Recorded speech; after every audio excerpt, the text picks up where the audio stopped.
To ensure we can keep producing great free content, please leave a comment below or leave a question that we can help you with.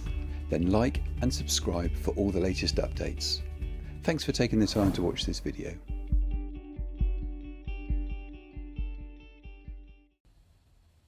Advantages and disadvantages of the iPhone. Let's go through some of the advantages.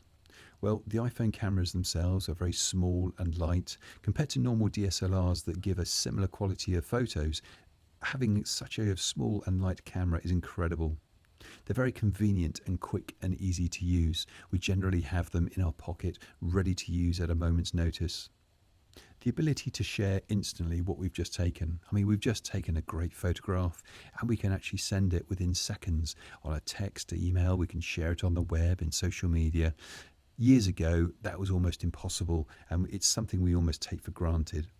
The user-friendly interface on the iPhone is incredibly easy to use, and with such a large viewfinder, it makes photography so much easier and available for so many. So what are the disadvantages? Well, smartphone photography lacks professionalism. You can't really go onto a professional photo shoot and take photos with an iPhone, although you can. It's just the perception. The variety of DSLR quality accessories is still very limited at the moment. You can get external flashes and lenses.